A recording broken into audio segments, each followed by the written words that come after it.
اللهم إني أسألك علما نافعا.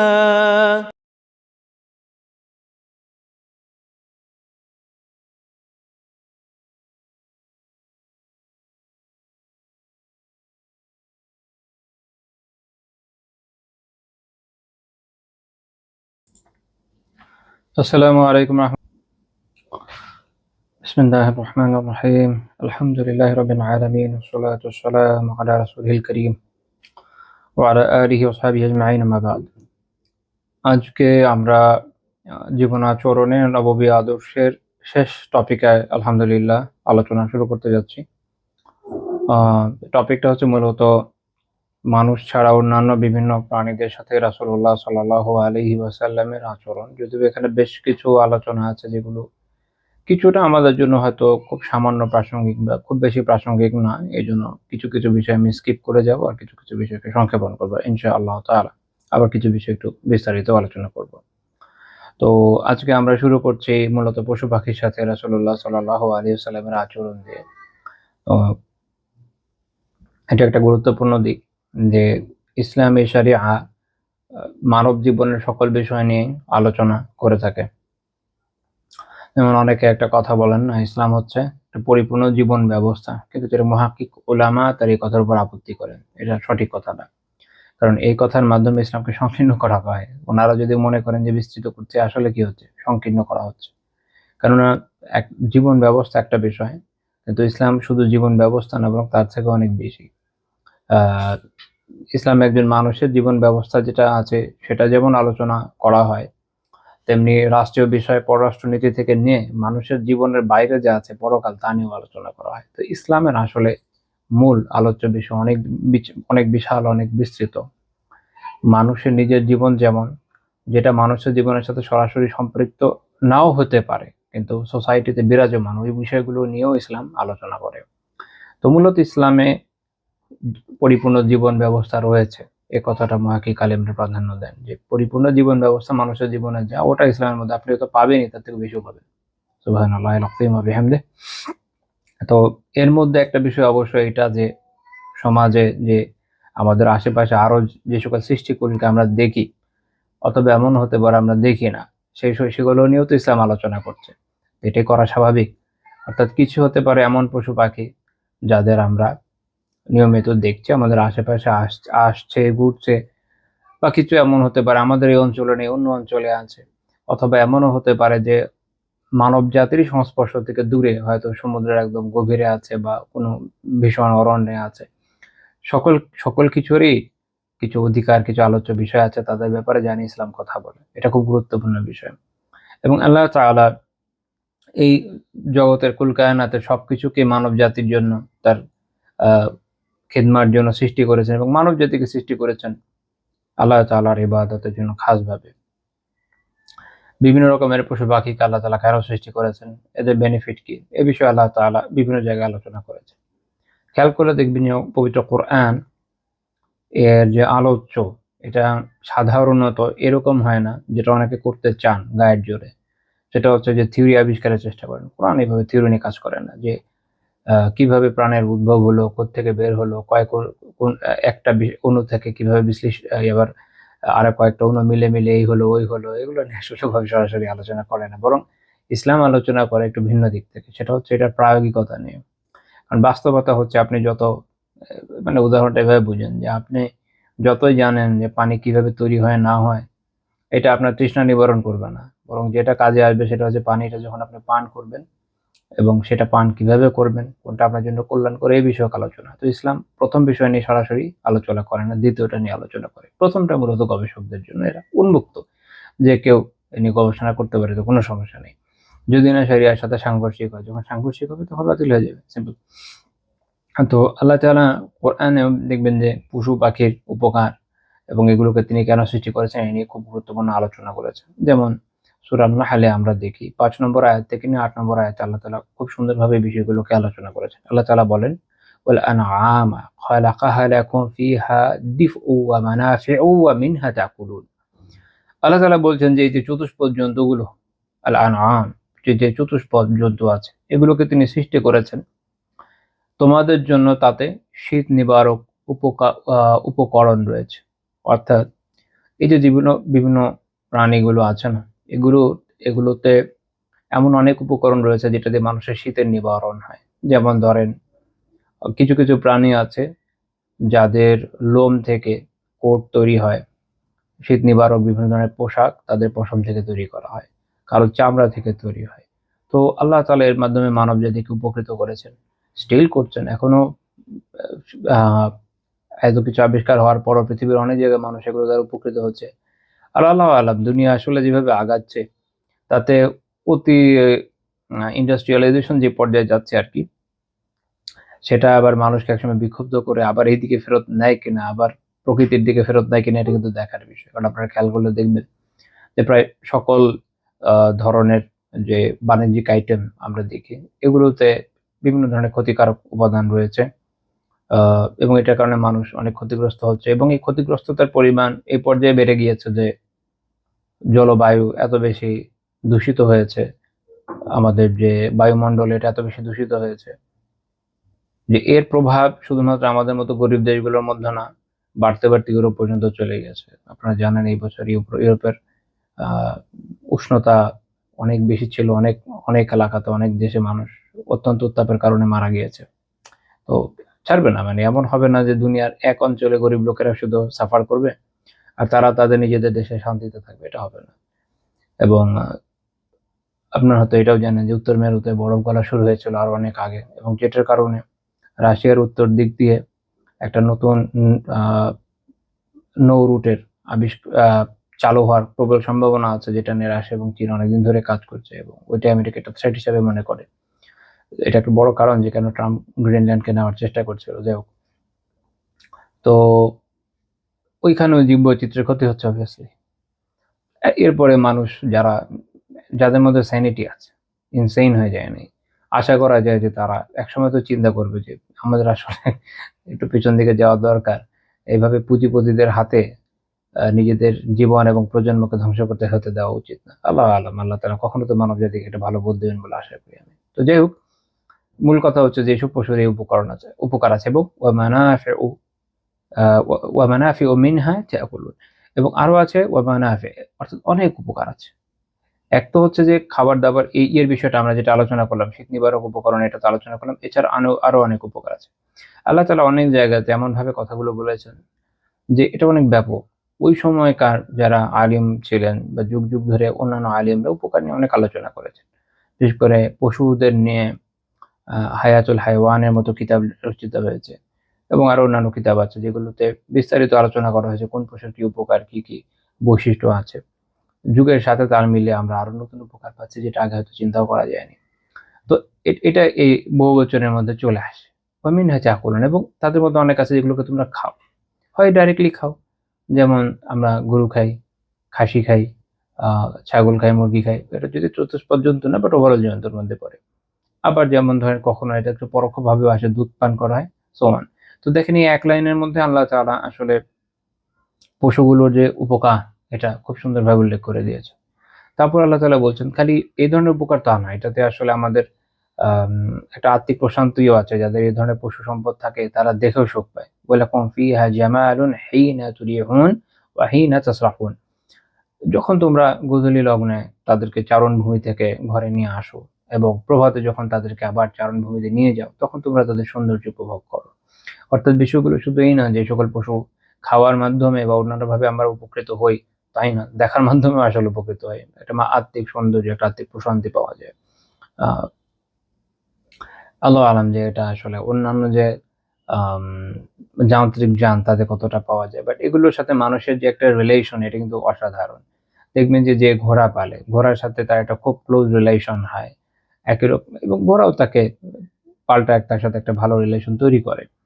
Even যার personally যে গরু পালে, তাদেরও এক ধরনের রিলেশন থাকে। খেয়াল করলে দেখবেন মালিকের মধ্যে এবং পশুর মধ্যে। তো আপনি একটা বাইককে বা একটা গাড়িকে, দামি গাড়িকে যতই ধোন না কেন, ওর সাথে আসলে আপনার রিলেশন তৈরি হবে না।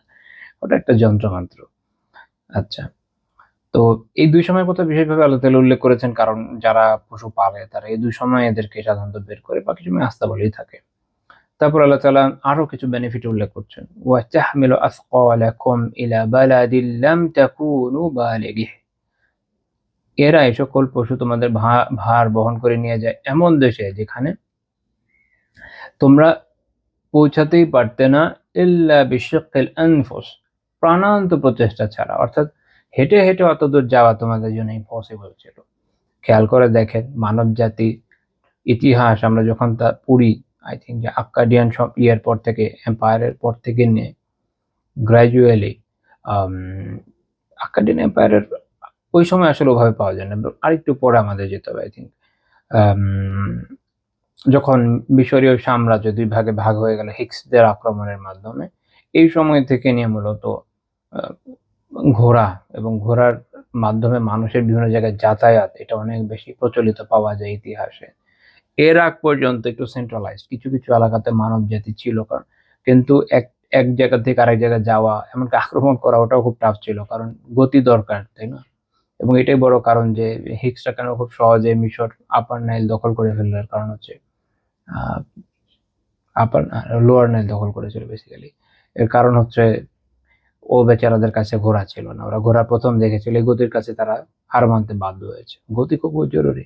আমার খেয়াল আছে ইমাম শামিল বাসায়েব রাহিমাহুল্লাহ তাআলা রুশ সাম্রাজ্যের বিরুদ্ধে দীর্ঘ যুদ্ধের পরে হেরে গিয়েছিল। রুশরা যদিও ইউরোপের মধ্যে সবচেয়ে পশ্চাৎপদ ছিল, কিন্তু মধ্য এশীয় মুসলিম সাম্রাজ্যগুলা, তাতারদের যে সাম্রাজ্যগুলো, এগুলোর তুলনায় অনেক অগ্রসর ছিল। মানে যদি ইউরোপে এসে খুব দুর্বল, কিন্তু মধ্য এশিয়ান মুসলিম সাম্রাজ্যগুলোর থেকে অনেক বেশি এগিয়ে। তো ইমাম শামিল রাহিমাহুল্লাহ তাআলাকে ধরার পরে যখন ট্রেনে করে নিয়ে যাওয়া হচ্ছিল মস্কো, তখন উনি একটা জিনিস উপলব্ধি করেছিলেন, সেটা হচ্ছে যে এই যে ট্রেন কত দ্রুততার সাথে নিয়ে যাচ্ছে এক জায়গা থেকে জায়গায়, এবং খুব আধুনিক বিষয় না এক হিসাবে, বাট ওনাদের জন্য নতুন। এর মাধ্যমে রুশরা আসলে যেভাবে সৈন্য পরিবহন করতে পেরেছে, রসদ দিতে পেরেছে, এটা ওনারা করতে ব্যর্থ হয়েছেন, ফলে এই পরাজয়। তো এটা একটা গুরুত্বপূর্ণ বিষয় উনি তখন উপলব্ধি করলেন। তো যাই হোক, ওই প্রসঙ্গে বলছিলাম যে গতি এবং যানবাহন এটা মানুষকে এক জায়গা থেকে আরেক জায়গায় কত সহজে নিয়ে যেতে পারে, এবং এটা শুরুটাই মূলত সকল প্রাণীর মাধ্যমে, এবং এখনো পৃথিবীর এমন অনেক জায়গা আছে যেখানে যাওয়ার জন্য এখনো প্রাণীর উপর আরোহণ করা ছাড়া গতি থাকে না। ইন্না রাব্বাকুম লারাউফুর রহিম, তোমাদের রব তো অবশ্যই দয়াদ্র এবং পরম দয়ালু। এটা আল্লাহ তাআলার দয়া যে তিনি মানব জাতিকে যানবাহন দান করেছেন। তো ওই আমলে চিন্তা করেন যে পায়ে হেঁটে হেঁটে এত দূর যাওয়া চারটিখানি কথা তো না, তাই না? আপনি পায়ে হেঁটে, ঘোড়া বা এই ধরনের কোনো যানবাহন ছাড়া চাইলেই তো এক দেশ থেকে আরেক দেশে যেতে পারতেন না। বরং এর আগে মানুষ, এই যেটা বললাম যে এখানে ওখানে যেত, আল্লাহু আলাম কোনো না কোনোভাবে যেত, অনেক সময় লাগিয়ে যেত, পুরো দল মিলে যেত। কিন্তু ঘোড়া হওয়ার ফল যেটা হলো যে তারা খুব দ্রুততার সাথে যাতায়াত করতে সক্ষম হলো। ওয়াল খাইলা ওয়াল বিগাল ওয়াল হামির লিতারকাবুহা ওয়া জিনাতাও ওয়া ইয়াখলুকু মা লা তা'লামুন। এবং তোমাদের আরোহণের জন্য, শোভার জন্য তিনি সৃষ্টি করেছেন ঘোড়া, খচ্চর, গাধা, এবং তিনি সৃষ্টি করেন এমন অনেক কিছু যা তোমরা জানো না। ইন্টারেস্টিং পয়েন্ট আছে এখানে। প্রথমে আমরা দেখি যে আল্লাহ তাআলা খাওয়া যায় এমন পশুগুলো আলোচনা করে গ্র্যাজুয়ালি এমন পশুর দিকে চলে গেছেন যেগুলো মূলত সাওয়ারি হিসাবে বেশি প্রসিদ্ধ। যদিও এগুলোও খাওয়া যায়, বাট সাওয়ারি হিসাবে অনেক প্রসিদ্ধ। আচ্ছা, তারপরে আরেকটা বিষয় হলো এইখানে আল্লাহ তাআলা বলছেন যে ওয়া ইয়াখলুকু মা লা তা'লামুন, এবং তিনি এমন অনেক কিছু সৃষ্টি করেছেন যা তোমরা জানো না।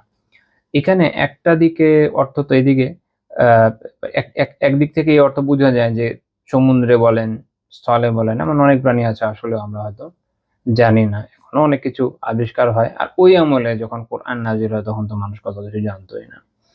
আচ্ছা, কার্ল ভন লিনিয়ানি, ক্যারলাস লিনিয়াস আরো অনেক পড়ার লোক, তাই না? যখন উনি শ্রেণী বিভাগ করলেন এবং ওই অনুযায়ী গবেষণা বাড়িয়ে মানব জাতি আরো অনেক কিছুকে খুব সহজে বোঝার জন্য আলাদা করা শুরু করলো। আরেকটা ইন্টারেস্টিং দিক হচ্ছে এখান থেকে এটাও বোঝা যায় যে পরবর্তীতে মানুষ যা সৃষ্টি করবে তাও এই আয়াতের অন্তর্ভুক্ত হবে।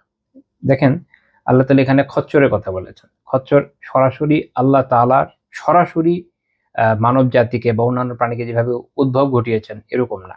খচ্চর হচ্ছে একটা সংকর, ঘোড়া এবং গাধার সংকর, যেটা মানুষ তৈরি করেছে। এক হিসাবে যে মানুষ এই সংকরটা করেছে, কিন্তু আল্লাহ তাআলা বলছেন যে এটা তিনি তৈরি করেছেন, তিনি সৃষ্টি করেছেন। কি হিসাবে? কারণ মানুষের সৃষ্টি আসলে তো আল্লাহ তাআলারই সৃষ্টি। মানুষ নিজে তো কোনো কিছু স্বয়ংক্রিয়ভাবে করতে পারে না। আল্লাহ তাআলার দান, আল্লাহ তাআলার দেয়া মেধা এবং আল্লাহ তাআলার দেয়া উপকরণ সব মিলিয়ে মানুষের তৈরি কোনো কিছু। এ থেকে এটা বোঝা যায় যে মানুষ পরে যা তৈরি করবে, খচ্চর যেমন মানুষের সঙ্গে সংকর করেছে, পরে মানুষ যাই তৈরি করুক ওটা বস্তুত আল্লাহ তাআলারই সৃষ্টি হবে। তো এখানে আমরা মোটামুটি বিভিন্ন পশুর যে বেনিফিট এটা দেখছি। পশু এগুলো এরকম না যে দুনিয়াতে বেহুদা অনর্থক তৈরি করেছে, না। আল্লাহ তাআলা কোনো কিছু অনর্থক করেন না। আল্লাহ তাআলা যে সকল পশু তৈরি করেছেন এগুলো ওই অঞ্চলের জন্য জরুরি দেখে তৈরি করা হয়েছে। ওইভাবেই এটা একটা গ্র্যান্ড ডিজাইনের পার্ট মাত্র। যেমন আপনি বাংলাদেশে তো কি করতে পারছেন না। এখানে গণহারে উট খুঁজে পাবেন না। স্বাভাবিক, কারণ উটের এই অঞ্চলের দরকার নাই। তাই না? আবার মরুভূমিতে আপনি গরুও দেখবেন না। মানে ওখানে কি দরকার নেই, গরুও দরকার নেই। আল্লাহ তাআলা প্রত্যেক অঞ্চলে সেই অঞ্চলের জন্য উপযুক্ত পশু দিয়েছেন। এটা আল্লাহ তাআলার নিয়ামত। এটা মনে রাখতে হবে এবং এই নিয়ামতের শুকরগুজারি জরুরি। এবার আমরা দেখব যে রাসূলুল্লাহ সাল্লাল্লাহু আলাইহি ওয়াসাল্লাম বিভিন্ন পশুদের সাথে কেমন আচরণ করেছেন। এটাকে আমি একটু ছোট ব্রেক নিচ্ছি একটু।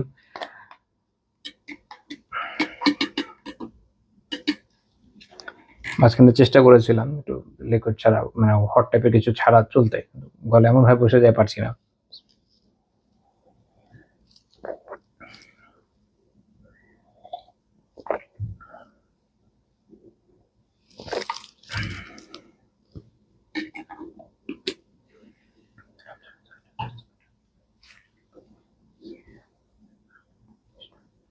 আসলে আমরা এখন আল্লাহ রাসূলের আচরণ সম্পর্কে দেখি বিষয় সাল্লাল্লাহু আলাইহি ওয়াসাল্লাম। প্রথম পয়েন্ট যে তিনি তার পশুগুলোর নাম দিতেন। সিরাতের বিভিন্ন কিতাবে রাসূলুল্লাহ সাল্লাল্লাহু আলাইহি ওয়াসাল্লামের বিভিন্ন ধরনের পশুর, তার নিজস্ব যে পালিত পশু এগুলোর পরিচয় পাওয়া যায়। এর মধ্যে ঘোড়া আছে, খচ্চর আছে, গাধা আছে, উটও আছে। ঘোড়া, খচ্চর, গাধা এবং উট। ৩টা উটের নাম তো খুব প্রসিদ্ধ। এখানে এটা একটা গুরুত্বপূর্ণ শিক্ষাও বটে যে রাসূলুল্লাহ সাল্লাল্লাহু আলাইহি ওয়াসাল্লামের ব্যক্তি জীবন তো মানে না দূর কি বাত, তার পালিত পশুগুলোর নাম পর্যন্ত, বর্ণনা পর্যন্ত ইসলামী গবেষক আলেমরা সংরক্ষণ করেছেন। সুবহানাল্লাহ।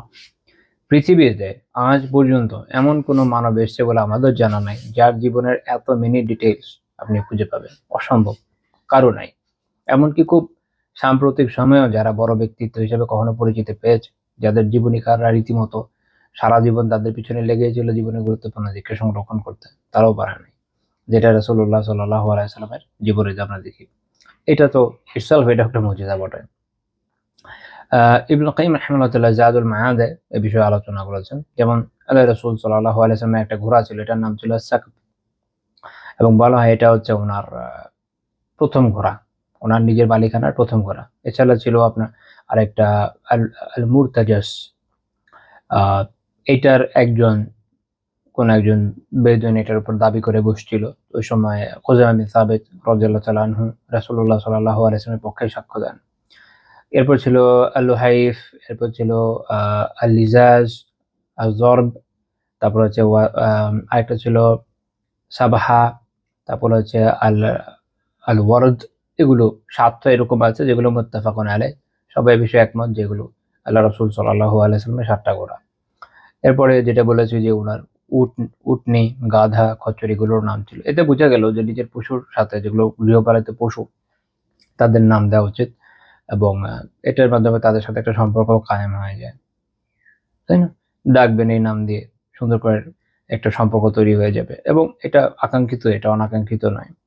এরকম না যে এটা কোনো আধিক্যতা, বরং এটা একটা সাধারণ নর্মসের মধ্যে এটা পড়ে। আচ্ছা, ২ নম্বর পয়েন্ট হচ্ছে যে রাসূলুল্লাহ সাল্লাল্লাহু আলাইহি ওয়াসাল্লাম তার পশুপালকে একটা নির্দিষ্ট সীমায় রাখতে চাইতেন। এটা খুব একটা গুরুত্বপূর্ণ শিক্ষা। এটা তার জুহদ এবং তাকওয়ার শিক্ষা।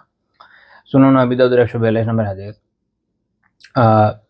লাকিদ বিন সাবরা রাদিয়াল্লাহু তাআলা আনহু বলেন যে কুনতু ওয়াফিদে বানি আল মুনতাফিক, বানি আল মুনতাফিকের যে প্রতিনিধি দল সেটা এর মধ্যে উনি ছিলেন। তো তিনি বলছেন যে আমরা রাসূলুল্লাহ সাল্লাল্লাহু আলাইহি ওয়াসাল্লামের কাছে যখন গেলাম, ফালাম্মা কাদিমনা আলা রাসূলিল্লাহি সাল্লাল্লাহু আলাইহি ওয়াসাল্লাম ফালাম নুসাদিফহু ফি মানজিলিহি ওয়া সাদাফনা আয়েশাতা উম্মুল মুমিনিন রাদিয়াল্লাহু তাআলা আনহা। তিনি বলছেন যে আমরা যখন আল্লাহ রাসূলের গৃহে উপনীত হলাম, তাকে গৃহে পেলাম না, তখন আয়েশা রাদিয়াল্লাহু তাআলা আনহাকে পেলাম। فأمرت لنا بخجيرة فصنعت لنا أو قال উথিনা বিয়াকিনা, তো তিনি বলছেন যে আমাদেরকে একটা খাবার দেওয়া হলো, ওটার নাম ছিল খাজিরা। এটা এক ধরনের উপদেয় খাদ্য, তিনি এটা তৈরি দিয়ে দিলেন। তারপর তাদের জন্য প্রস্তুত করা হলে ওনাদের সামনে এটা উপস্থাপন করা হলো। রাসূলুল্লাহ সাল্লাল্লাহু আলাইহি ওয়াসাল্লাম যখন ঘরে ফিরলেন, তিনি জিজ্ঞেস করলেন যে হাল আসাবতুম শাই আও উমিরা লাকুম বিশাই, তোমরা কি কিছু খেয়েছো নাকি, বা তোমাদের জন্য কিছু কি বলা হয়েছে খাবারের জন্য? দুটোর মধ্যে পার্থক্য আছে। এক হচ্ছে যে খেয়ে ফেলেছো কিনা, বা এটা হতে পারে যে হয়তো এখনো খাওনি কিন্তু তোমাদের জন্য বলা হয়েছে যেন খাবার পাও, কোনোটা হয়েছে কিনা এরকম। এতে বোঝা গেল যে যদি এই পর্দা ঠিক থাকে তাহলে গৃহকর্তা বাসায় না থাকলেও গৃহকর্ত্রী যিনি থাকবেন তিনি মেহমানদারি করতে পারেন। ২ নম্বর বিষয় হচ্ছে গৃহকর্তার জন্য এটা একটা সুন্নাহ যে বাসায় এসে খোঁজ নেওয়া মেহমান এসে থাকলে যে আপনাদের কি ঠিকমতো আপ্যায়ন করা হয়েছে কিনা। তো ওনারা বলেন যে হ্যাঁ, আমাদের তো করা হয়েছে রাসূলুল্লাহ। তো তখন ওনারা যখন বসেছিলেন এই সময় রাসূলুল্লাহ সাল্লাল্লাহু আলাইহি ওয়াসাল্লামের একজন মেষপালক, তার যে আল্লাহ রাসূলের যে বকরির পাল সেটা দিয়ে চারণভূমিতে যাচ্ছিল। ওই সময় বড় বড় চারণভূমি থাকতো যেখানে বিভিন্ন পশু পালন করা হতো, ওদের রাখা হতো, সকালে বিকেলে খাওয়ার জন্য পাঠানো হতো। তো ওখানে নিয়ে যাচ্ছিল এবং ওখানে বকরির সাথে একটা চিৎকাররত বাচ্চাও ছিল। তো রাসূলুল্লাহ সাল্লাল্লাহু আলাইহি ওয়াসাল্লাম জিজ্ঞেস করলেন, মা ওয়ালাদতা ইয়া ফুলানা, হে অমুক, এই এই যে পশুগুলো এটা থেকে কোনো কি বাচ্চা হয়েছে? তো এখানে আসলে রাসূলুল্লাহ সাল্লাল্লাহু আলাইহি ওয়াসাল্লামের মানে মূল বিষয় হচ্ছে যে বাচ্চা হয়েছে কিনা, এখন নতুন কোনো বাচ্চা হয়েছে কিনা, এটা হচ্ছে মূল জিজ্ঞাসা, যে কি কোনো নতুন বাচ্চা হয়েছে? তো সে বলল যে বাহমাচান, মানে একটা মাদি বাচ্চা হয়েছে, মেয়ে বাচ্চা হয়েছে আরকি। তো উনি বললেন যে ফাযবাহ লানা মাকানা শাহ, তো এর জায়গায় আমাদের জন্য একটা ছাগল জবাই করে ফেলো। তো একটা যেহেতু হয়েছে এখন একটা বড় একটা জবাই করে ফেলো, তাহলে সবাই মেহমানদারি করা যাবে। তো রাসূলুল্লাহ সাল্লাল্লাহু আলাইহি ওয়াসাল্লাম এরপর এই উপস্থিত যারা সাহাবীরা ছিলেন তাদেরকে বললেন, লা তাহসিবান্না ওয়া লাম ইয়াকুল লা তাহসাবান্না আন্না মিন আজলিকা যাবাহনাহা। তিনি বললেন যে এটা এরকম তোমরা মনে করো না যে তোমাদের জন্য জবাই করা হয়েছে, এরকম না। তো হাদিসের ব্যাখ্যাকার এটার ব্যাখ্যা করেছেন যে মূলত রাসূলুল্লাহ সাল্লাল্লাহু আলাইহি ওয়াসাল্লাম এখানে রিয়াকে দূর করেছেন, অর্থাৎ লোক দেখানোর প্রবণতা যেন না আসে। এদের মনে হতে পারে যে রাসূলুল্লাহ সাল্লাল্লাহু আলাইহি ওয়াসাল্লাম হয়তো আমাদের মেহমানদারির জন্য এটা করছেন। এখন এক হিসাবে তো করছেনই বটে, কারণ ওনারা তো খাবেনই। কিন্তু আল্লাহ রাসূল সাল্লাল্লাহু আলাইহি ওয়াসাল্লাম রিয়ার যে একটা প্রবণতা আসতে পারত সেটাকে দূর করে দিলেন এবং উম্মাহকে এই বিষয়টা শিক্ষা দিলেন।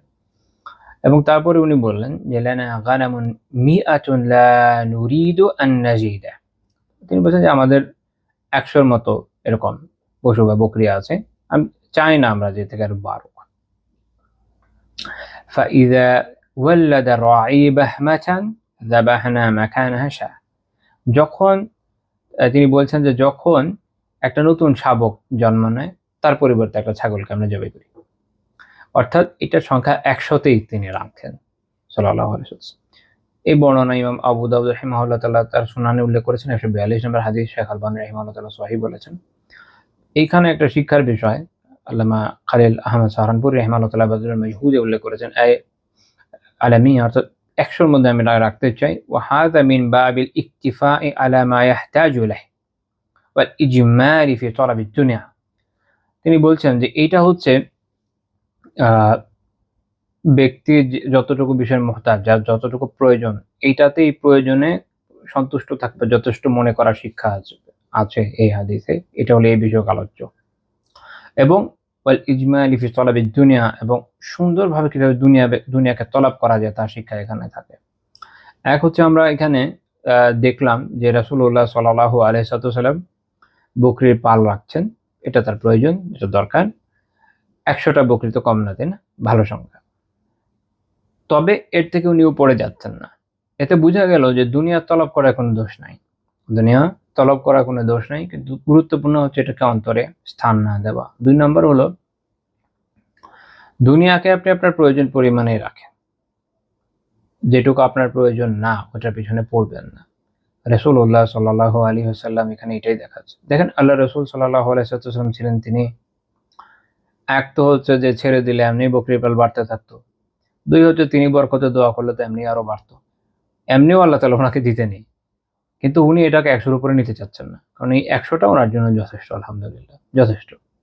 এই শিক্ষাটা তিনি উম্মাকে দিয়ে গেলেন যে তুমি দুনিয়া কামাও, হালাল খাও, মেহমানদারি করো, মানুষের প্রয়োজনে সাহায্য করো, নিজের প্রয়োজন মেটাও, কোনো সমস্যা নাই, কিন্তু একদম দুনিয়ার পেছনে পাগল হয়ে ছোট না। আপনি যখন নিজেকে একটা ব্যারিয়ার দিবেন যে দুনিয়ার এতটুকু আসলে আমার দরকার, আমার এই দরকার, একটা প্রশস্ত বাসা দরকার, ধরেন একটা বাহন দরকার, এই দরকার আছে, আলহামদুলিল্লাহ এখন আমার অনেক কামানোর সামর্থ্য আছে, কিন্তু আপনি যখন আপনার নিজেকে একটা ব্যারিয়ার দিবেন যে এই ব্যারিয়ারটা আমি ক্রস করব না, এবং এরপরে আমার আরো যদি উৎপাদন হয়, সেটা তো আসবেই। এখানে আমরা দেখছি কি আরো তো বাচ্চা হচ্ছে, কিন্তু এটা উনি কি করছেন, এটাকে উনি আল্লাহ তাআলার সন্তুষ্টির জন্য আল্লাহর বান্দাদের মেহমানদারিতে ব্যয় করছেন। তো আপনি ওইটা আরো ব্যাপক ক্ষেত্রে, দিনই বিভিন্ন ক্ষেত্রে, অন্যান্য দিনই ভাই বোনদের প্রয়োজনের জন্য, অসহায় মানুষকে সাহায্য করার জন্য, বা আল্লাহ তাআলার রাস্তায় বিভিন্ন ক্ষেত্রে ব্যয় করলেন।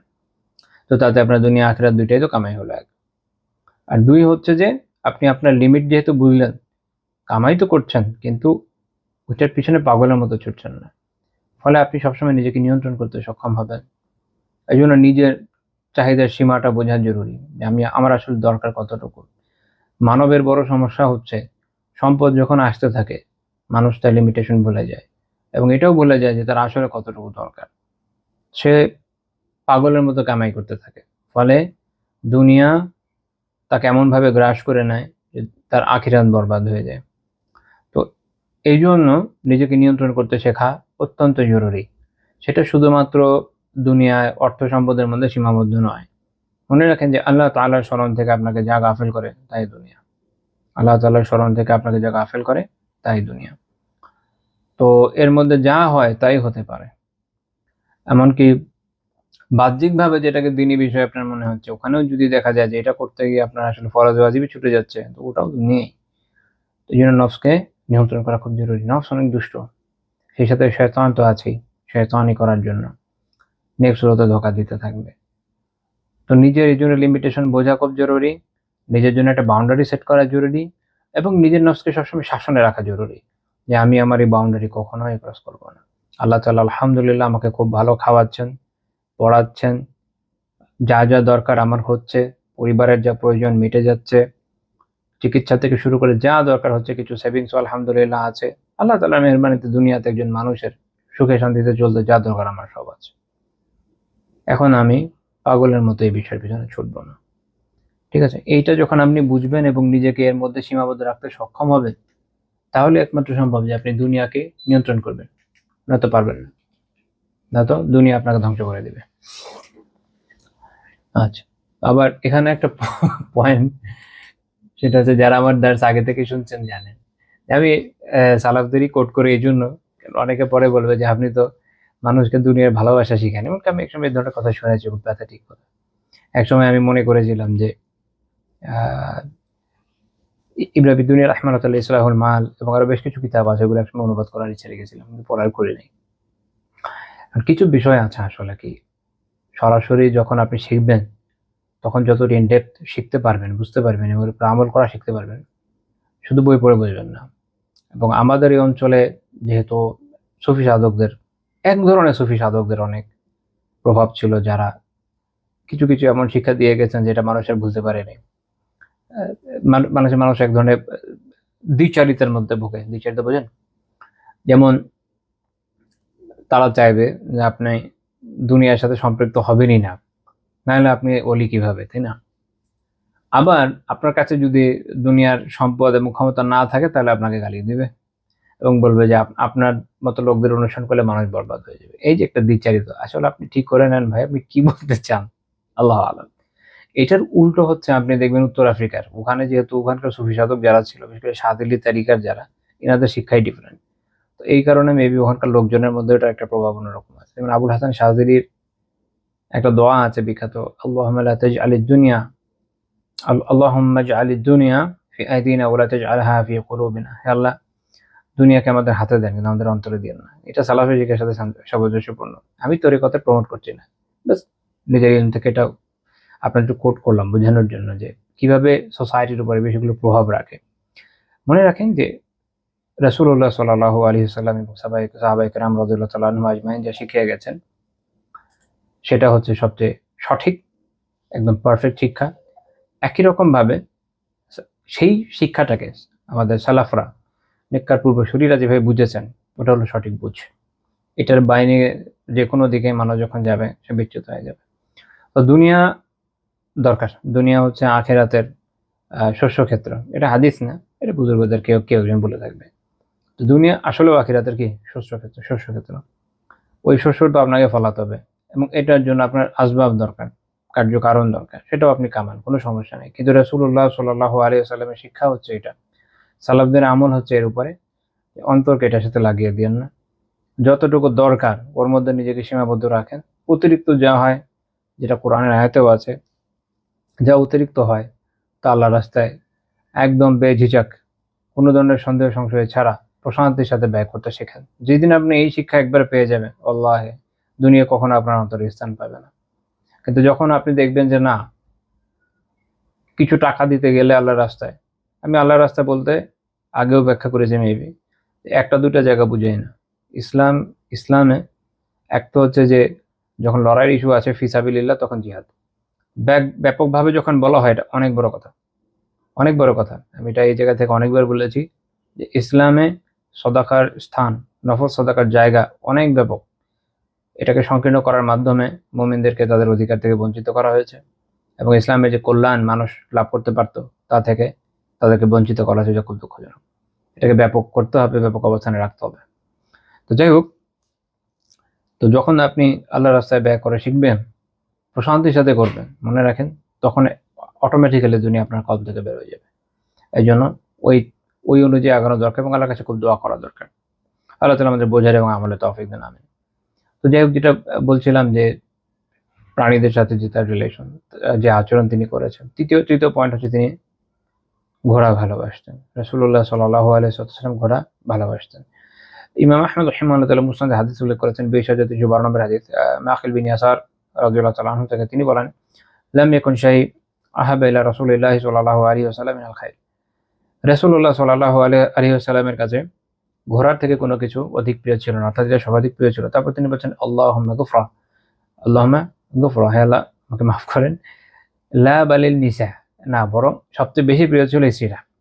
সবচেয়ে বেশি প্রিয় ছিল কারা? স্ত্রীরা। এরপরে ঘোড়া হবে। তো এখানে এক তো আমরা এটাও দেখলাম যে রাসূলুল্লাহ সাল্লাল্লাহু আলাইহি ওয়াসাল্লাম ঘোড়া অত্যন্ত ভালোবাসতেন, কারণ ঘোড়া খুব বরকতময় প্রাণী, খুব কল্যাণের বিষয়। আমরা এটার ব্যাখ্যা ইনশাআল্লাহ একটু পরে করব। আরেকটা বিষয় আমরা মাকিল রাদিয়াল্লাহু আনহু থেকে শিখলাম, এটা সাহাবীদের শিক্ষা না, তাসাউফের আত্মশুদ্ধির শিক্ষা। সেটা কি? যখন আপনি কোনো স্টেটমেন্ট দিচ্ছেন, খুবই স্বাভাবিক যে আপনার ভুল হয়ে যেতে পারে, কারণ আমরা মানুষ মাত্র ভুল হয় এবং ভুল হয় স্বাভাবিক। এখন এক তো হতে পারে যে এই ভুলটা আপনি কখনোই খেয়াল করলেন না, তো কিছু করার নাই। বলতে বলতে খেয়াল হয়ে গেল, তাৎক্ষণিক স্টেটমেন্ট থেকে রুজু করেন যে না, আমি এটা ভুল বলেছি, মাত্র যেটা বলেছি ভুল বলেছি। এই শিক্ষাটাই আমরা পাই এখান থেকে। ওনার যখন মনে হলো না, ঠিক হলো না, তখন উনি সঠিকটা বলে দিলেন। অনেকে যেটা করেন যে বলতে সাহস পান না, কিন্তু ভুল না, তখন মিথ্যা হয়ে যাচ্ছে যখন আর আপনি রুজু করছেন না। 1-2 নম্বর হচ্ছে এই অঞ্চলে মানুষের মধ্যে একটা প্রবণতা আছে, যখন আপনি নিজের ভুলের কথা বলবেন, তারা এটাকে ওয়েপনাইজ করবে এবং আপনার বিরুদ্ধে লাগাবে। বাস্তব বাস্তব বছরের পর বছর আমি দেখছি। এই কারণে মানুষের মধ্যে সৎসাহসই আসে না যে সে তার নিজের ভুলের কথা বলবে। খুবই প্যাথেটিক। কিন্তু এটা ইসলামের শিক্ষা না। আল্লাহু আলাম, হিন্দুদের হতে পারে, আমার জানা নেই, বাট ইসলামের শিক্ষা না। যদি আপনি ভুল করেন, বলে ফেলবেন এটা ভুল হয়েছে, এবং যারা শুনছে তার মধ্যে যদি ইসলামের শিক্ষা থেকে থাকে সে অ্যাকসেপ্ট করবে, আর না থাকলে তো কিছু করার নেই, এবং তাকে ইসলাম শেখাতে হবে। তো এই হাদিস যেটা বললাম, শোয়েব রাহিমাহুল্লাহ হাসান লিগাইরি বলেছেন। ইমাম মালিক রাহিমাহুল্লাহ মুওয়াত্তা একটা বর্ণনা করেছেন ইয়াহইয়া বিন সাঈদ থেকে, যে রাসূলুল্লাহ সাল্লাল্লাহু আলাইহি ওয়াসাল্লাম সম্পর্কে উনি বর্ণনা করছেন যে আন্না রাসূলুল্লাহি সাল্লাল্লাহু আলাইহি ওয়াসাল্লাম রুইয়া ইয়ামসাহু ওয়াজহা ফারাসিহি বিরিদায়ে। রাসূলুল্লাহ সাল্লাল্লাহু আলাইহি ওয়াসাল্লামকে তার যে রিদা, তার যে চাদর, এটা দিয়ে ঘোড়ার মুখমণ্ডলকে মুছতে দেখা গেল। ফাসুইলা আন যালিক, তাকে এই বিষয়ে যখন জিজ্ঞেস করা হলো, আল্লাহ রাসূল বললেন, ইন্নী উতিবতুল লাইলাতা ফিল খাইল, আমাকে রাতে অনবরত থেকে বোঝা যে ওয়াহির মাধ্যমে তিরস্কার করা হয়েছে যে ঘোড়ার যত্ন নেওয়ার বিষয়ে। এমন তো মনে করার কোনো কারণ নাই যে রাসূলুল্লাহ সাল্লাল্লাহু আলাইহি ওয়াসাল্লাম তার নিজের ঘোড়ার যত্ন নিচ্ছেন না, বরং এটা যে আরো বেশি যত্ন নেওয়া দরকার সেটা হচ্ছে এখানে একটা শিক্ষা পাওয়া গেল। আরেকটা শিক্ষা ইমাম আবু বকর ইবনে আরবি রাহিমাহুল্লাহ তাআলা আল মাসালিক ফি শারহি মুওয়াত্তা মালিকে বলছেন, এই হাদিসের একটা শিক্ষা হচ্ছে এটা আরিফক বিল খাইল ওয়াল ইহসান ইলাইহা, ঘোড়ার প্রতি যে স্নেহ মমতা এবং তার প্রতি ইহসান তার শিক্ষা এখান থেকে পাওয়া যাচ্ছে। দেখেন রাসূলুল্লাহ সাল্লাল্লাহু আলাইহি ওয়াসাল্লাম তার নিজের চাদর নিয়ে তার নিজের ঘরের মুখ মুছে দিচ্ছেন, এটা অনেক গুরুত্বপূর্ণ ব্যাপার না? তাহলে একে এইভাবেই যত্ন নেওয়া দরকার। তো তাতে আমরা আসলে এমনিতে তো পশুর প্রতি যে যত্নের গুরুত্বটা এটা দেখতে পাই, বিশেষভাবে ঘোড়ার প্রতি, কারণ ঘোড়া খুব বরকতময় প্রাণী, এটা নিয়ে আমি বলেছি, একটু পরে বলবো ইনশাআল্লাহ। তো মাত্র যে বর্ণনা বললাম এটা ইমাম মালিক রাহিমাহুল্লাহ মুওয়াত্তায় উল্লেখ করেছেন, 1698 নম্বর হাদিস, তবে এটা মুরসাল সহিহ। কাজী ইয়াজ রাহিমাহুল্লাহ তাআলা বলছেন এই হাদিস হচ্ছে মুরসাল সহিহ। আচ্ছা,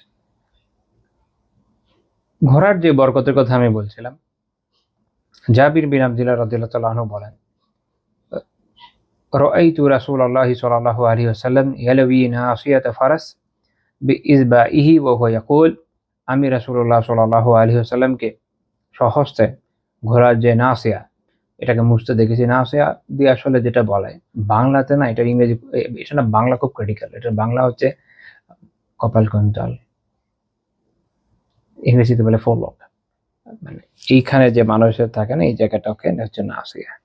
তো এটা ঘোড়ার ক্ষেত্রে যেটা হয় যে কপালের এখান থেকে একটা চুলের মতো একটা বের হয়ে আসে ঘোড়ার, ওইটা হচ্ছে নাসিয়া। তো ওইটা দিয়ে মূলত কাউকে কন্ট্রোল করা যায়, ঘোড়াকেও যেমন ধরে টানা যায়, আর মানুষের ওই জন্য বলে না কপাল, এই কপাল। তাহলে রাসূল তখন বলছিলেন যে আল খাইলু মাকুদুম বিনাওয়াসিহা আল খাইরু ইলা ইয়াউমিল কিয়ামাহ আল আজরু ওয়াল গানিমা। তিনি বলেছিলেন যে কিয়ামত পর্যন্ত ঘোড়ার কপালে কল্যাণ নিয়ে চলেছে, কিয়ামত পর্যন্ত সবসময়। আর এটা হলো আখিরাতের পুরস্কার, আর দুনিয়ায় আল গানিমা, গানিমতের সম্পদ। অর্থাৎ যখন মানুষ ঘোড়া নিয়ে জিহাদে যাবে তো সে এই জন্য আখিরাতে সওয়াব তো পাচ্ছে, আবার যুদ্ধে জিততে পারলে গনিমতের সম্পদও পাচ্ছে। যদি শহীদ হয়ে যায় তাতে তো ঘোড়ার একটা উপকার, মানে প্রায়োগিকতা আছে। অর্থাৎ সব দিকে কল্যাণই কল্যাণ, মুমিনের জীবন কল্যাণময়ী, কষ্টেও কল্যাণ, সুখেও কল্যাণ। আল্লাহু আকবার। তো এখানে যদিও বলা হচ্ছে যে ঘোড়ার কপালে কল্যাণ দেওয়া আছে, কিন্তু এটা দিয়ে পুরোটাই বোঝানো হচ্ছে।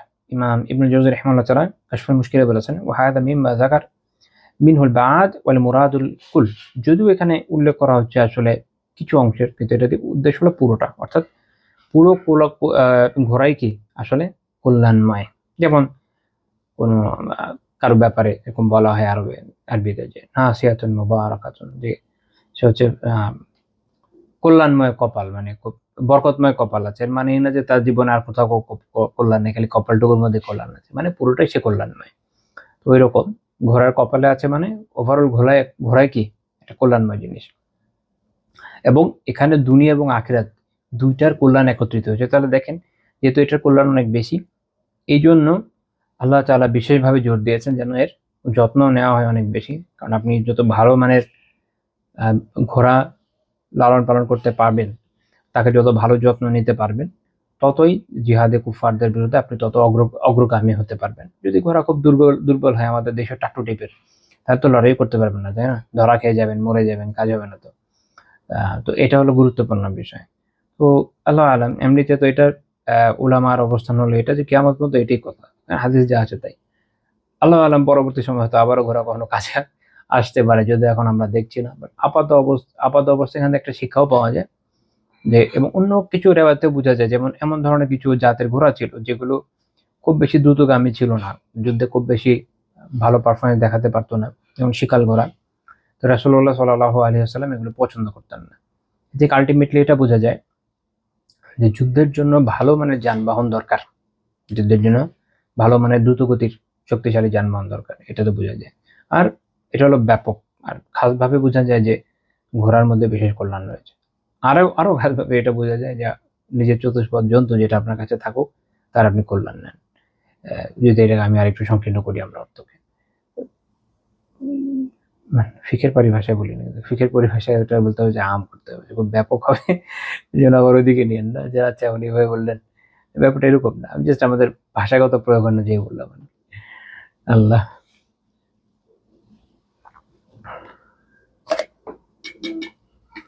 আরেকটা ছোট ব্রেক নেই।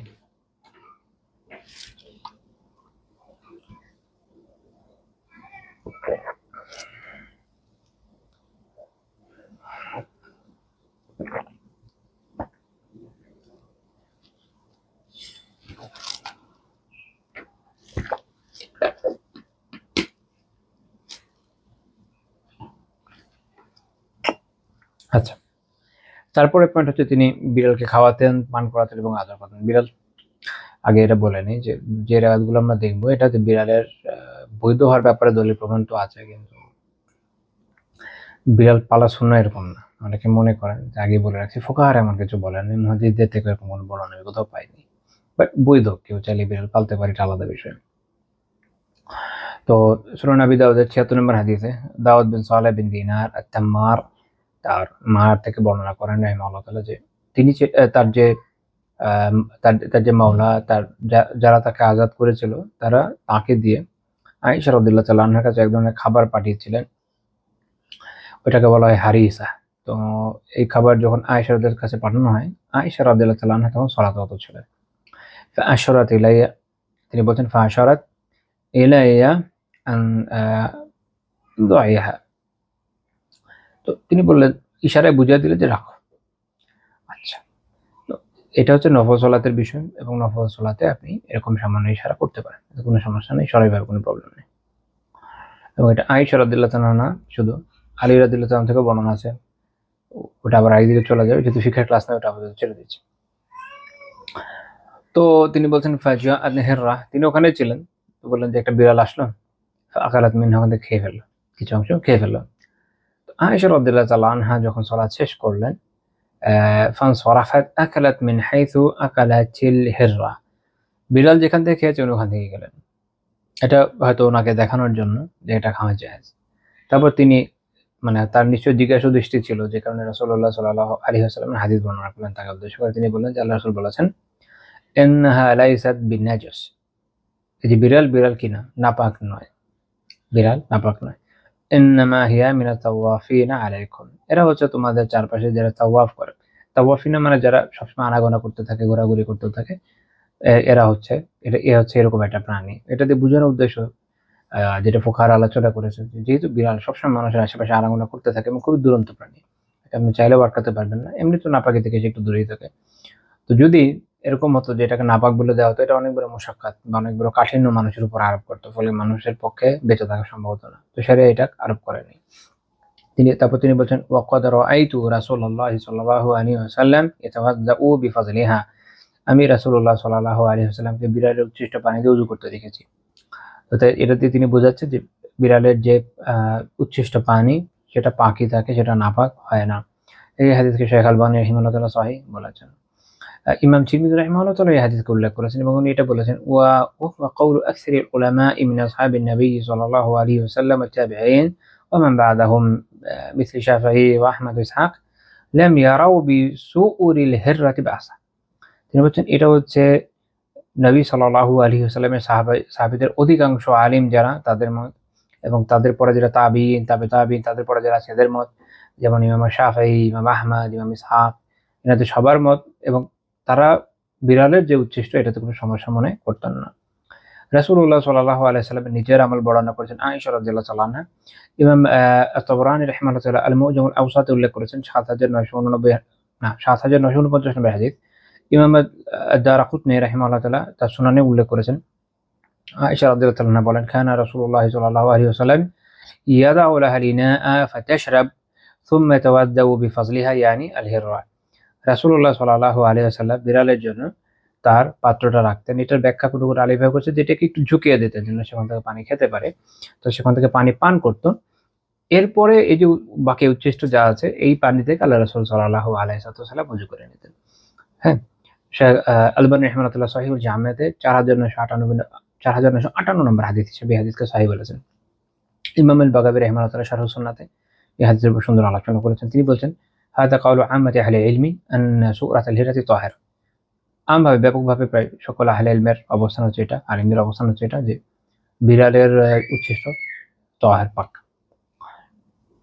কিন্তু আল্লাহ রাসূল যে বলেছেন, আগের হাদিসটা আপনাদের খেয়াল আছে আশা করি, ওখানে উনি বলেছেন যে ইন্নামা হিয়া মিনাত তাওয়াফিন আলাইকুম আও তাওয়াফাত।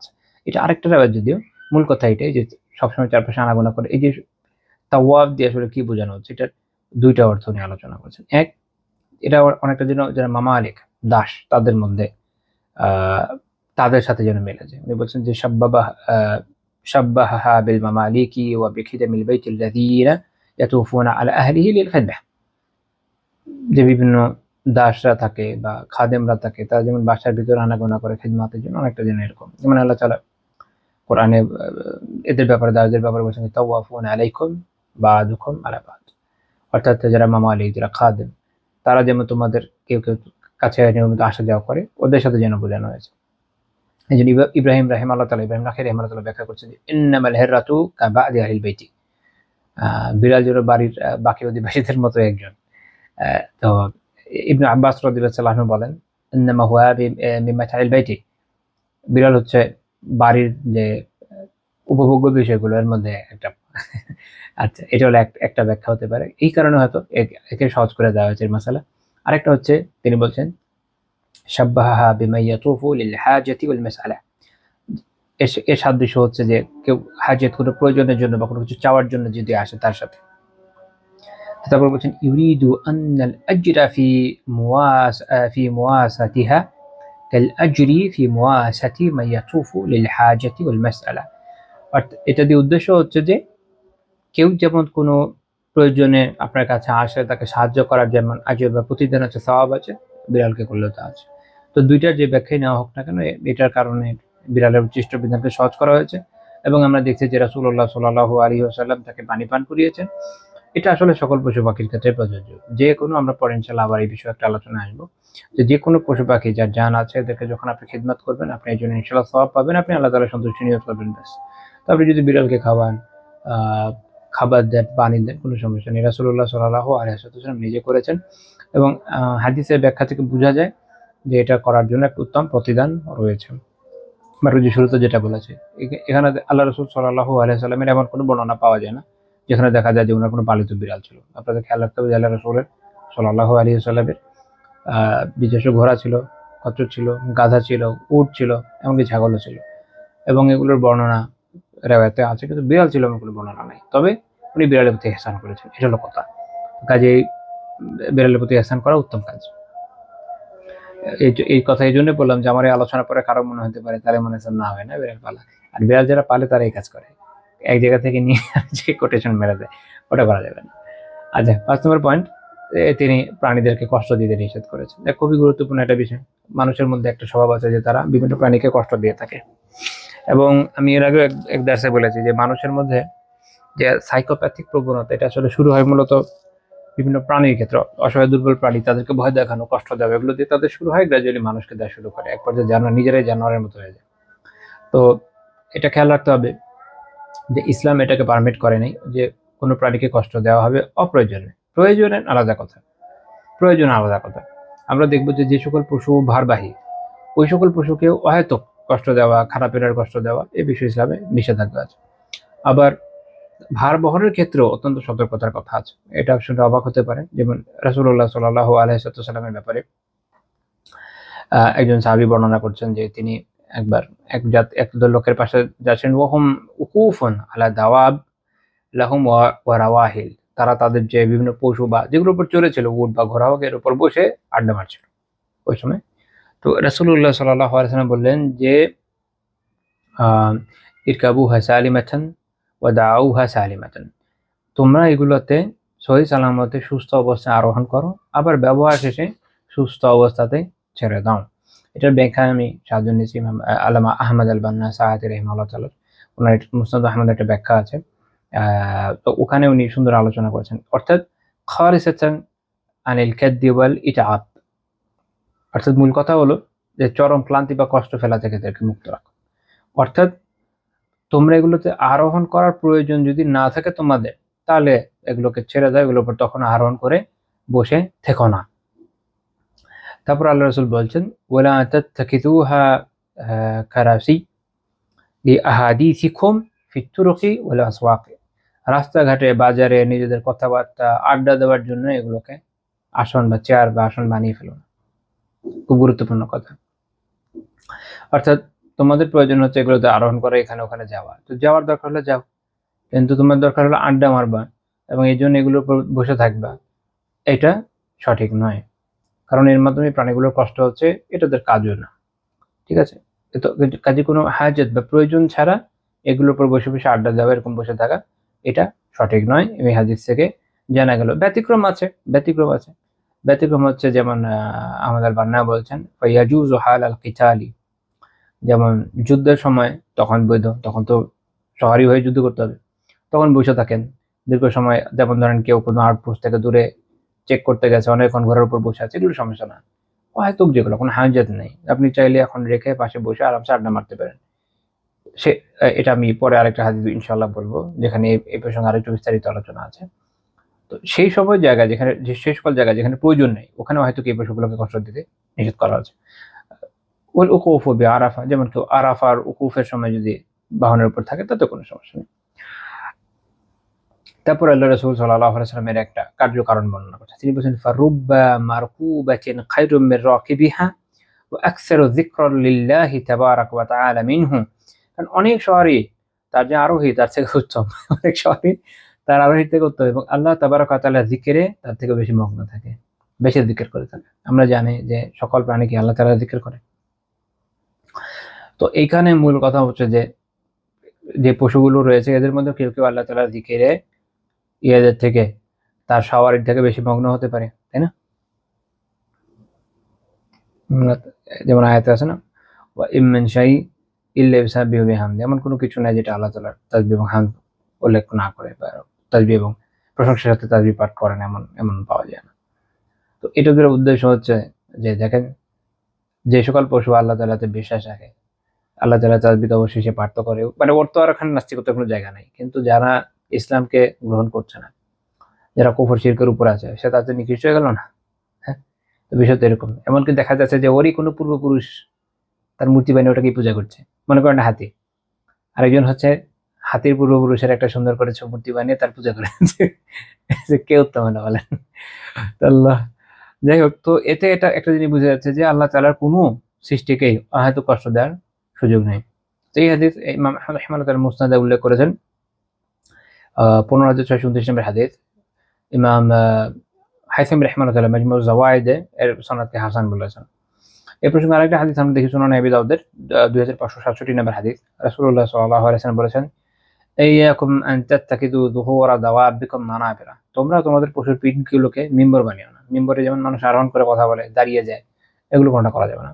ফাইন্নাল্লাহা ইন্নামা সাখখারাহা লাকুম লিতুবাল্লিগাকুম ইলা বালাদিন লাম তাকুনু বালিগিহি ইল্লা বিশিক্কিল আনফুস। কেননা আল্লাহ তাআলা এই পশুগুলোকে তোমাদের অনুগত করেছেন তোমাদের যেন তোমরা এক জনপদ থেকে এমন আরেক জনপদে পৌঁছাতে পারো যেখানে প্রাণান্তকর চেষ্টা ছাড়া তোমরা যেতে পারতো না।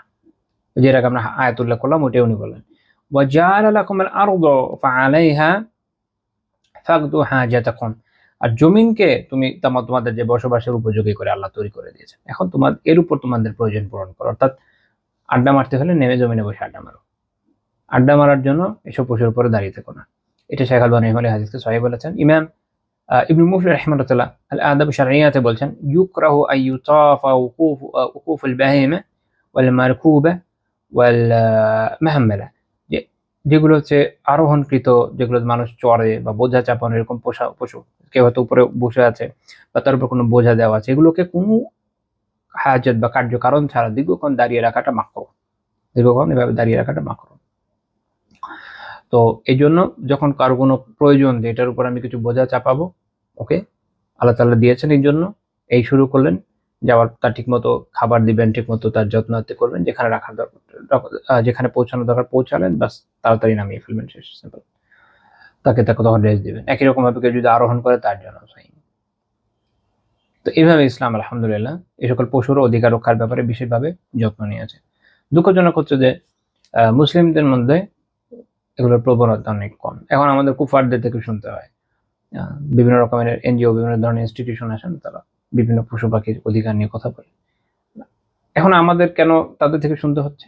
কারণ মুসলিমরা এই সকল শিক্ষা ভুলে গেছে, তারা তো খুলে দেখাবে, তাই না? আপনি যদি কোরআন এবং কোরআনের তাফসীর না পড়েন, হাদিস এবং হাদিসের ব্যাখ্যাগুলো না পড়েন, হাদিসের এত বিপুল পরিমাণ ভান্ডার আছে। আলহামদুলিল্লাহ আমরা বিভিন্ন সময় আলোচনা যে করি, এক দুইটা কিতাব থেকে তো আমরা জানি না, তাই না? তো দেখা যায় যে বিভিন্ন কিতাবে এগুলো ছড়িয়ে ছিটিয়ে আছে, বিক্ষিপ্ত। যেমন মাত্র মুসনাদ আহমদ থেকে বললাম, এর আগে সুনান দারাকুতনি থেকে বললাম, এখন আপনার কাছে, তারপর ইমাম তাবরানী রাহিমাহুল্লাহ তাআলা আল মুজাম আল আওসাত থেকে বললাম, আপনার কাছে না, এটা আপনি পড়েন নাই, ওই স্বাভাবিক। এখন আলিমদের দায়িত্ব, তারা পড়বে, মানুষকে জানাবে, শেখাবে, এবং মানুষকে তো শিখতে হবে। ইলম অর্জন করা তো সবার উপরে আবশ্যক ছিল। বিশেষ করে ইলমুল হাল, আপনার সিচুয়েশনের যে সিচুয়েশন বেস যে নলেজ, এটা আপনার জন্য আবশ্যক হয়। যেমন কেউ চাকরি করছে, ওই চাকরির বিষয়ক জ্ঞানটা আপনার জন্য আবশ্যক। তো একই রকম ভাবে কেউ যদি পশু চারণ এর সাথে যুক্ত থাকে, পশুর উপর আরোহণের সাথে যুক্ত থাকে, তার গবাদি পশু থাকে, তো তার এটার জ্ঞান তার জন্য আবশ্যক না? আবশ্যক। তো মাসালা যদি সে না জানে, তার জন্য গুনার বিষয় হবে। কিন্তু দেখেন আমাদের কোনো না আগ্রহ আছে, না জানার সুযোগও কম ছিল, আগ্রহ ছিল না। আল্লাহ আলাম, এখনো তো আল্লাহ আলাম যে আগামী দিনে এগুলো কোনো চেঞ্জ আসবে কিনা। বাট এখন পর্যন্ত আমরা কিন্তু এটাই দেখি যে এখনো বিভিন্ন ওয়াজের মঞ্চগুলো হয়ে গেছে প্যাথেটিক্যালি ট্রেন্ডিং টপিকের উপরে, মানুষের দিন এলমেন্ট না, ট্রেন্ডিং টপিকের উপর। ট্রেন্ডিং টপিক না হলে তো মানুষ ডাকে না, মানুষেরও তো কোনো ইয়ে নেই, কোনো পরিবর্তন নেই। আমি একবার দুঃখ করে এক জায়গায় বলেছিলাম যে আমাদের দেশের একটা বিশাল অংশের মানুষ, সবাই বলবো না, বিশাল অংশের মানুষের কাছে ওয়াজ হচ্ছে বিনোদনের একটা মাধ্যমই মাত্র। এমনিতে সারাদিন গান শুনে, সন্ধ্যা থেকে রাত পর্যন্ত ওয়াজ শুনবে, তারপরে ঘুমিয়ে যাবে। যেমন আমি উদাহরণ দিতে পারি, যেমন ধরেন আমার খুব কাছাকাছি কোনো এক বাসায়, তারা সারা বছর আগে গান বাজাতো, এখন নাই, এটা চলে গেছে। তো রমাদানে আসার পর চিন্তা করলাম রমাদানে কি করবে। দেখলাম বা সারা রমাদান সে কোন এক প্রখ্যাত, আপাতত দেশের বাইরে আছে কিনা জানি না, যে কোন এক প্রখ্যাত বক্তার সারাদিন ওয়াজ চালাতো আর নাশিদ চালাতো। আবার রোজা শেষ হয়ে গেল, ঈদের শুরুতেই আলিয়াতুবিল্লাহ আবার শুরু হলো গান। এই আর কি, বিনোদন শিফট করতে থাকে। তো এটা তো আসলে শেখার জন্য কেউ কিছু করছে না, শিখে আবার ওইটা যেটা আপনার নফসানিয়াতের সাথে যাবে, আপনার মনে যেটা চায় যে আমি এটা শুনতে চাই, ওইটা যার মুখ দিয়ে আপনি বলাতে পারবেন, বা যার মুখ দিয়ে ওইটাই বের হচ্ছে, আপনি ওর পিছনে দৌড়াবেন। এটা তো আসলে দিন হলো না। দিন হচ্ছে আপনি আত্মসমর্পণ করবেন আল্লাহ তাআলার দিনের কাছে। দিনকেই আলিয়াতুবিল্লাহ যদি আপনার নিজের কাছে আত্মসমর্পণ করার চেষ্টা করেন, দিনের ব্যাখ্যাকেই যদি আপনি নিজের কাছে আত্মসমর্পণ করার চেষ্টা করেন, ওইটাকে তো আসলে দিন বলার সুযোগ নেই। ওটা কি দিন হলো? তো এই হচ্ছে সিচুয়েশন। তো স্বাভাবিকভাবে মানুষ, যারা বক্তারা আছে, তারা ট্রেন্ডিং টপিক নিয়ে কথাবার্তা বলে, এবং মানুষ অ্যাকচুয়াল দিনের বিভিন্ন বিষয়ের জ্ঞান থেকে অনেক দূরের ফল হচ্ছে এই। এখন যারা এই জ্ঞান থেকে আসলে দূরে, তারা তাদের সাধারণ হিউম্যান সাইকোলজি ব্যবহার করে, তাদের নিজস্ব গবেষণাকে ব্যবহার করে, তাদের বিভিন্ন অনুভূতিকে কাজে লাগিয়ে অনেক কিছুকে জেনেছে, শিখেছে। অন্যদিকে আমাদের কাছে ঐশী নির্দেশনা এসছে বহু আগেই, না আমরা ভুলে গিয়েছি। খুবই প্যাথেটিক, অনেক প্যাথেটিক। আল্লাহ তাআলা আমাদেরকে সুজায় দেন, আমিন। এই প্রসঙ্গে লাস্ট আলোচনা আজকে, যে তিনি বাহন যে জন্তু, তার প্রতি নম্রতা অবলম্বনের নির্দেশ দিয়েছেন। এটা গুরুত্বপূর্ণ একটা শিক্ষা। মানুষ যখন তার কোনো বাহনে আরোহণ করে, অনেক সময় সেটাকে সামলানোর জন্য তার প্রতি কঠোরতা প্রদর্শন করে, অনেক জোরে জোরে পেটায়। কিন্তু আল্লাহ রাসূল সাল্লাল্লাহু আলাইহি ওয়াসাল্লাম এটা করতে বলেননি। সহিহ মুসলিমের 2594 নম্বর হাদিস, আল মিকদাম বিন শুরাইহ বিন হানি বর্ণনা করেন যে রাকিবাত আয়েশা বাঈরা ফাকানাত ফিহি সাউবাহ। আয়েশা রাদিয়াল্লাহু তাআলা আনহা একবার একটা উটের পিঠে সওয়ার হয়েছিলেন, এবং উটের মধ্যে কঠোরতা ছিল। উট এমনিও কঠোর হয়, এর মধ্যে আরো বেশি ছিল। ফাজাআলাত তুরাদ্দিদুহু, তো তিনি শক্তভাবে এটাকে এদিক ওদিক ফেরাচ্ছিলেন। ইমাম বাইহাকী রাহিমাহুল্লাহ তাআলা তার কিতাব আল আদাবে এটাকে এইভাবে বর্ণনা করেছেন যে তিনি এটাকে পেটাচ্ছিলেন। আল্লাহ রাসূল সাল্লাল্লাহু আলাইহি ওয়াসাল্লাম তো দেখছেন সিচুয়েশন, তারপরে তিনি কি বলেন, আলাইকি বিরিফক, তোমার উচিত নম্র ব্যবহার করা। আসলে যে এই ধরনের বাহনকে সামলাতে পারে, তার পেটানো লাগে না। সে হয়তো খুব শান্তভাবে কথা বলে, ঘাড়ে হাত বুলিয়ে, মাথায় হাত বুলিয়ে, ওদের নিজস্ব কিছু ওয়ে আছে, সামলে ফেলে। কিন্তু আয়েশা রাদিয়াল্লাহু তাআলা আনহা তো আসলে, যেহেতু নারী ছিলেন, এবং নারীদের আমরা ওভাবে দেখি না, বিভিন্ন বর্ণনা দেখি না যে ওই আমলে কেউ খুব শাহ সাওয়ার বলেন উর্দুতে, শাহ সাওয়ার এরকম পাওয়া যায় না। দু একটা ফিকশনাল ক্যারেক্টার আছে যেটা পরে কেউ কেউ বানিয়েছে, বাট সাহাবীদের যুগে নারীদের থেকে এরকম দেখা যায় না। মূলত পুরুষরাই যুদ্ধ করতেন, তারাই শাহসওয়ার হতেন। তো স্বাভাবিক যে ওনাদের যে যোগ্যতা ছিল এটা ওনার আয়েশা রাদিয়াল্লাহু আনহার মধ্যে না থাকা স্বাভাবিক। উনি তো সবসময় বাহনে ছুটছেন না। তো এই জন্য আল্লাহ রসুল সাল্লাল্লাহু আলাইহি ওয়াসাল্লাম তাকে এটা শেখাচ্ছেন যে নম্রতার সাথে ব্যবহার করো। অন্য এই রেওয়ায়তে একটু বিস্তারিত রূপে এতে বোঝা যায় যে এই নম্রতা থেকে মূলত কল্যাণটা আসবে। এটা দুনিয়ার অন্য জায়গায় যেমন কাজে আসে, এমনকি পশুর ক্ষেত্রেও আসে। এই জন্য দেখবেন যে অনেকে আছে যে খুব হিংস্র জন্তুকেও খুব নম্রতার মাধ্যমে কন্ট্রোল করতে সক্ষম হয়। অনেক ক্ষেত্রে এদের ট্রেনারদের দেখবেন এটা করে, বা যাদের এই ধরনের পশুর সাথে ভালো রিলেশন আছে ওদের ক্ষেত্রে এরকম করতে দেখা যায়। তো এগুলো সবই আসলে কম বেশি ইসলামের শিক্ষার মধ্যে আছে। আমি তো আসলে এমন কোনো বর্ণনা বলছি না যেটা প্রাচীন কোনো কিতাবে নাই। আলহামদুলিল্লাহ সবই প্রাচীন কিতাবেই আছে, যেগুলো রাসূলুল্লাহ সাল্লাল্লাহু আলাইহি ওয়াসাল্লামের ওফাতের 200-300 বছরের মধ্যে পুরোপুরি সংকলন হয়ে গিয়েছিল। এখন আমরা যদি না জানি, না শিখি এবং ভুলে গিয়ে থাকি, দোষ কাদের? আমাদেরই দোষ। আল্লাহ তাআলা আমাদের ইলম দান করেন, অজ্ঞতা দূর করে দেন, মুসলিম উম্মাহকে আবার তার যে ইলমি তুরাস, তার ইলমি উত্তরাধিকার তার উপর পুনঃঅধিষ্ঠিত হওয়ার তৌফিক দান করেন। তো আজকে আমাদের আলোচনা এই পর্যন্ত থাকবে ইনশাআল্লাহ আজিজ। আমরা আগামী দিন এই প্রসঙ্গে আরো আলোচনা করবো, হতে পারে আর একটা বা দুইটা দার্সের পরে আমাদের ইনশাআল্লাহ তাআলা এই দীর্ঘ সফর শেষ হবে। আল্লাহ তাআলা তৌফিক দান করেন, আমিন। সুবহানাকাল্লাহুম্মা বিহামদিকা লা ইলাহা ইল্লা আনতা আস্তাগফিরুকা ওয়া আতুবু ইলাইক।